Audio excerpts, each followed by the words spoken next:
Illustration of the planet-finding space telescope, Kepler, from NASA. Image credit NASA Kepler. How vast those orbs must be, and how inconsiderable this Earth, the theater upon which all our mighty designs, all our navigations, and all our wars are transacted, is when compared to them. Christian Huygens. Show many planets are there in our galaxy. It's a question that, 30 years ago, was pure speculation, as we had not yet even found the first planet beyond our own solar system. Fast forward to the present day, and we've directly found thousands of them, with the overwhelming majority discovered by NASA's Kepler mission. But despite Kepler's successes and all these new discoveries, what's more remarkable is all the planets it missed. How many is that? Rudy Siegel, No Relation, wants to know. Since Kepler uses the transit method to detect exoplanets, how many are we missing due to non-ecliptic alignment? The answer has two parts. We're missing over 99% of them, and many, maybe even most of the ones we're missing have nothing to do with alignment at all. An illustration of the full suite of planets discovered by Kepler. Note the biases towards larger, closer-in worlds. Image credit NASA W. Stenzel. The way NASA's Kepler spacecraft worked was by viewing a small region of our galaxy, day after day, for approximately 3 years, until its primary mission ended.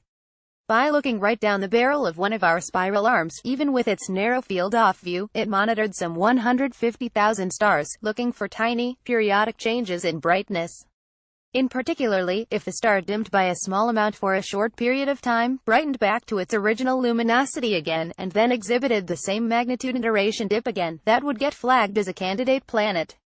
The main transit element, the detection of the exoplanet dipping behind the parent star R of the Kepler exoplanet KOI 64. This is known as the transit method of exoplanet discovery.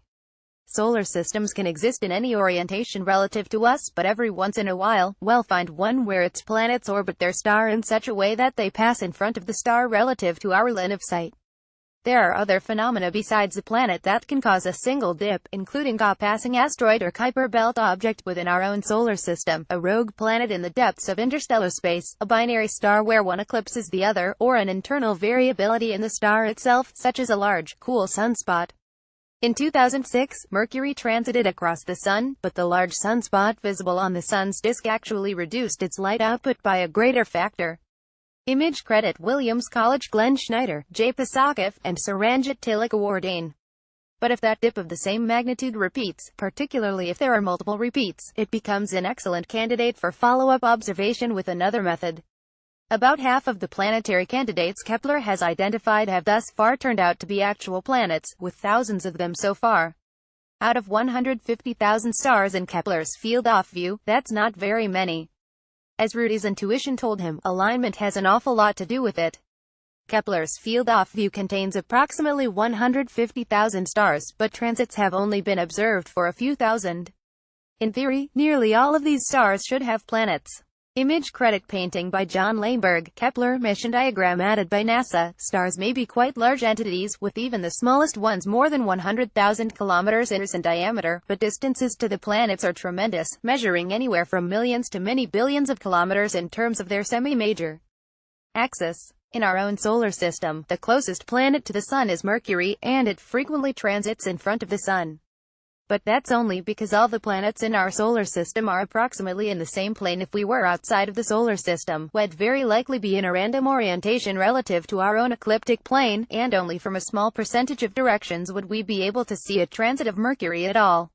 Viewed from a random orientation in space, and given the relative sizes and orbital distances of each planet compared to the Sun, we can compute the odds of having a transit. The farther away from the Sun you are, the lower the odds. This analysis does not account for size or time. Image credit E. Siegel. In fact, we can compute this for every planet in the solar system, and find that you get the best odds, unsurprisingly, the closer you are to your parent star.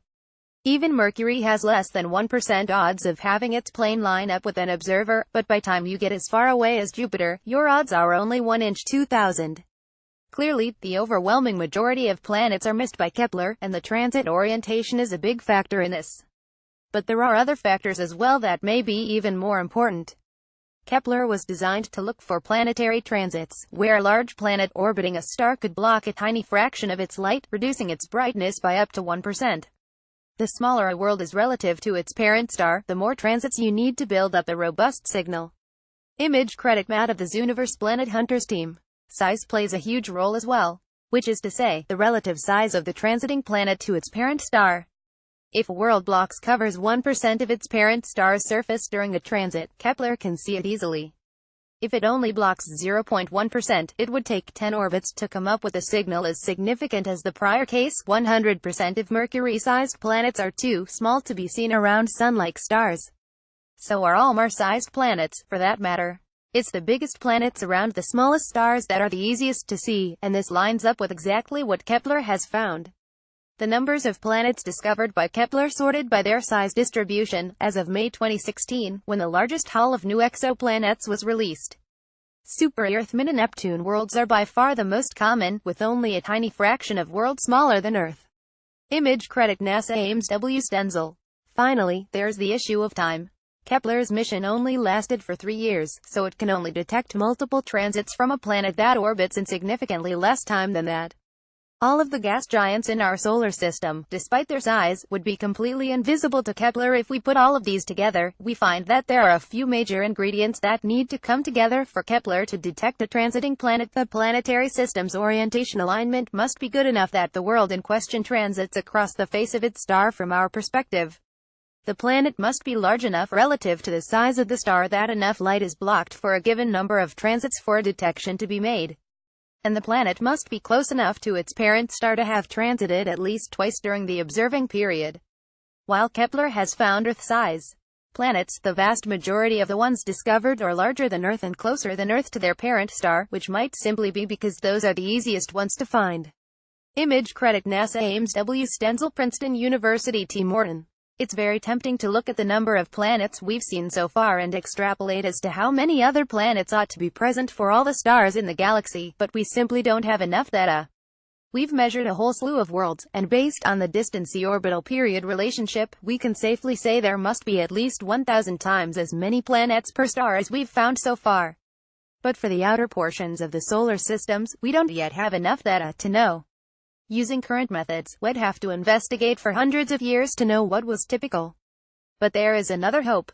The concept design of the LUVOIR space telescope would place it at the L2 Lagrange point, where a 15.1-meter primary mirror would unfold and begin observing the universe, bringing us untold scientific and astronomical riches. Image credit NASA LUVOIR concept team Serge Brunier background. 0.30-meter class telescopes like the Giant Magellan Telescope and the European Extremely Large Telescope will be able to potentially directly image outer worlds from their reflected light, while the ultimate dream machine, LUVOIR, a 10 to 15-meter class telescope, would provide a bounty of planets unimaginable with current technology. Until we know what's out there for certain, all we can do is set lower limits and make estimates. We presently think there are likely trillions of planets around stars in our galaxy, but we don't want to think we want to know. With a little luck, a moderate amount of funding, and a lot of hard work, this might be a question we know the scientific answer to in only a few decades.